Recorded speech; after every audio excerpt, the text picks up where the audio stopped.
Hi friends, ನಮಸ್ಕಾರ. ಎಲ್ಲರಿಗೂ ಪ್ರೀತಿಯಿಂದ ಕಲಾ ಚಾನಲ್ಗೆ ಎಲ್ಲರಿಗೂ ಸ್ವಾಗತ ಸುಸ್ವಾಗತ.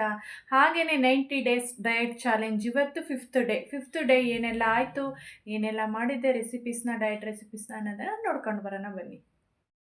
ಹಾಗೆಯೇ ನಾನು ನನ್ನ ಎಲ್ಲ ವಿಡಿಯೋದಲ್ಲೂ ಯಾಕಪ್ಪ ಈ ನೀರು ಕುಡಿಯೋದನ್ನ ಫಸ್ಟೇ ತೋರಿಸ್ತೀನಿ ಅಂದರೆ, ಡಯಟ್ ಮಾಡೋರು, ವೆಯ್ಟ್ ಲಾಸ್ ಮಾಡ್ತಕ್ಕಂಥವ್ರು ಮಸ್ಟ್ ಆ್ಯಂಡ್ ಶುಡ್ಡು ಒಂದು ಅರ್ಧ ಲೀಟ್ರ್ ಬೆಳಗ್ಗೆನೇ ಬಿಸಿ ಬಿಸಿ ನೀರನ್ನ ಕುಡಿಲೇಬೇಕು. ಅದಕ್ಕೋಸ್ಕರ ಜ್ಞಾಪಿಸೋದಕ್ಕಾದ್ರೂ ತೋರಿಸ್ತಾ ಇರ್ತೀನಿ. ನೆಕ್ಸ್ಟು ನಾವು ಕಾಫಿ ಟೀ ಬದಲು ನೋಡಿರಿ ಈ ಥರ ಯಾವುದಾದ್ರೂ ಒಂದು ಹೆಲ್ದಿ ಡ್ರಿಂಕನ್ನು ಕುಡಿಬೇಕಾಗುತ್ತೆ. ಅದು ಸಹ ಮಸ್ಟ್ ಆ್ಯಂಡ್ ಶುಡ್ಡು ಮೊದಲೇ ಒಂದು 2 ವಾರ ಈ ಗ್ರೀನ್ ಜ್ಯೂಸನ್ನು ಕುಡಿಲೇಬೇಕು. ಯಾಕೆ ಅಂತ ಹೇಳಿದ್ರೆ ನಮ್ಮ ಬಾಡಿಲಿರ್ತಕ್ಕಂತಹ ವಾಟರ್ ಕಂಟೆಂಟ್ ಎಲ್ಲನೂ ಕೆಟ್ಟ ನೀರೇನಿರುತ್ತೆ ಅದೆಲ್ಲನೂ ಸಹ ಹೋಗಬೇಕು ಆಚೆ. ಹಾಗಾಗಿ ಇದು ಒಂಥರ ಕೆಟ್ಟ ಅಂಶಗಳನ್ನ ಹೋಗಲಾಡಿಸಿ ನಮ್ಮ ಬಾಡಿನ ಫುಲ್ ಫ್ರೆಶ್ ಆಗಿಡುತ್ತೆ. ಅಂದರೆ ನೆಕ್ಸ್ಟು ನಾವು ತಿಂತಕ್ಕಂಥ ಡಯಟ್ ಫುಡ್ನೆಲ್ಲನೂ ಚೆನ್ನಾಗಿ ಅಬ್ಸರ್ವ್ ಆಗೋ ಥರ ಇದು ನಮ್ಮ ದೇಹನ ತಯಾರು ಮಾಡುತ್ತೆ.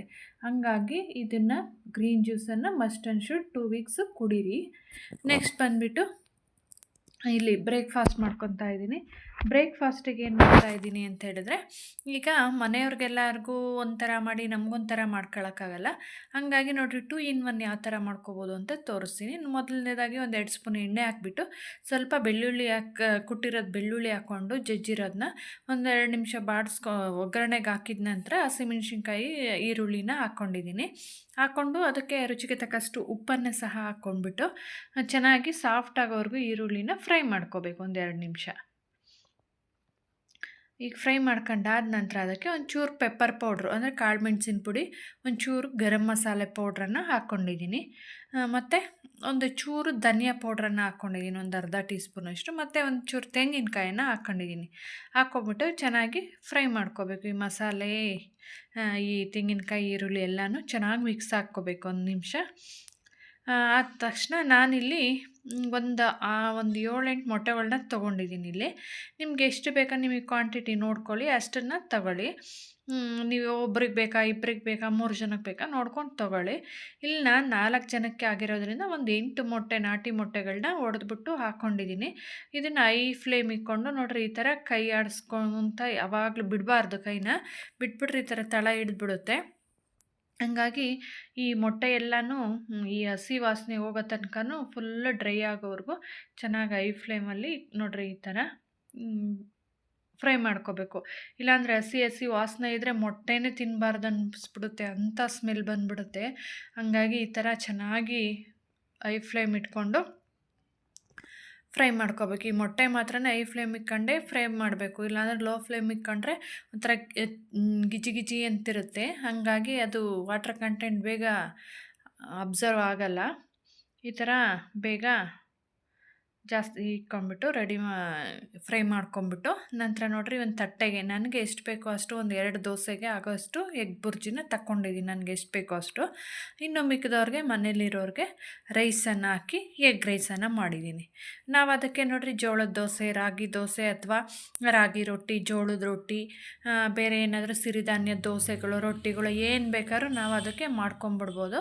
ಮನೆಯವರು ಎಲ್ಲರೂ ಅದನ್ನು ತಿನ್ನಲ್ಲ ಅಥವಾ ತಿಂತಾ ಇಲ್ಲ ಅನ್ನೋದಾದರೆ, ಇಷ್ಟಪಡಲ್ಲ ಅನ್ನೋದಾದರೆ ನೋಡಿರಿ ಈ ಥರ ಅವ್ರಿಗೆ ರೈಸ್ ಹಾಕಿ ಮಿಕ್ಸ್ ಮಾಡಿ ಕೊಟ್ಬಿಟ್ರೆ, ರೈಸು ಅಥವಾ ಅವಲಕ್ಕಿ ಅಥವಾ ಮಂಡಕ್ಕಿ ಅಂದರೆ ಪುರಿ ಅಂತೀವಲ್ಲ ಅದನ್ನು ತೊಳೆದ್ಬಿಟ್ಟು ಅದನ್ನು ಹಾಕಿ ಕೊಡ್ಬೋದು. ಬೇರೆ ಇನ್ನು ಡಯಟ್ ಮಾಡದೇ ಇರ್ತಕ್ಕಂಥವ್ರಿಗೆ ನಾವು ಈ ಥರ ಸಪ್ರೇಟ್ ಮಾಡ್ಕೊಂಬಿಡ್ಬೋದು.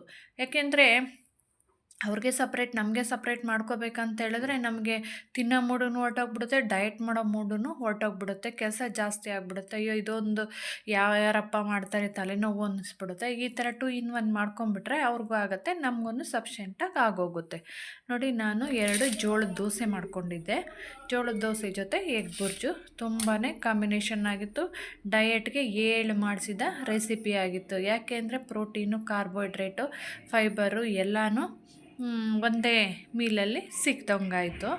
ಹಾಗೆಯೇ ನೆಕ್ಸ್ಟ್ ಬಂದುಬಿಟ್ಟು ಮಧ್ಯಾಹ್ನದ ಊಟಕ್ಕೆ ನಿನ್ನೆದೆ ನೋಡಿರಿ, ಇದನ್ನು ಅಷ್ಟೇ ಈ ಥರ ಏನು ಇಲ್ಲದೆ ಇದ್ದಾಗ ಅಥವಾ ಏನು ಮಾಡೋಕ್ಕೆ ಬೇಜಾರಾದಾಗ ಹಿಂದಿಂದೆ ಲೆಫ್ಟ್ ಓವರ್ ಪಲ್ಯ ಇದ್ದರೆ ನೋಡಿರಿ, ನೆನ್ನೆದು ಕಾಳು ಮತ್ತು ಮಶ್ರೂಮ್ದು ಗೊಜ್ಜಿತ್ತಲ್ಲ ಸಾಂಬಾರು ಮಾಡಿದ್ನಲ್ಲ ಅದೇ ಗಟ್ಟಿಯಾಗ್ಬಿಟ್ಟಿತ್ತು.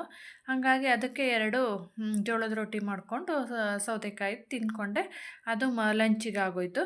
ಸಂಜೆ ಹೊರಗಡೆ ಹೋಗಿದ್ವಿ. ಮತ್ತು ನಾನ್ ವೆಜ್ ಹೋಟ್ಲಿಗೆ ಹೋಗಿದ್ದಿದ್ದು. ಹಾಗಾಗಿ ನಾನು ಸ್ವಲ್ಪ ನಾನ್ ವೆಜ್ ತಿಂತಾ ಇರಲಿಲ್ಲ ಸದ್ಯಕ್ಕೆ ಒಂದು 2 ವೀಕ್ಸು. ಹಾಗಾಗಿ ನಾನು ಬಂದುಬಿಟ್ಟು ಎಗ್ ಚಿಲ್ಲಿ ತೊಗೊಂಡಿದ್ದೆ. ಮುಗೀತು ಡಿನ್ನರು ಅಷ್ಟೇ, ಇನ್ನೇನು ತಿಂದಿರಲಿಲ್ಲ. Thanks for watching. ಬಾಯ್.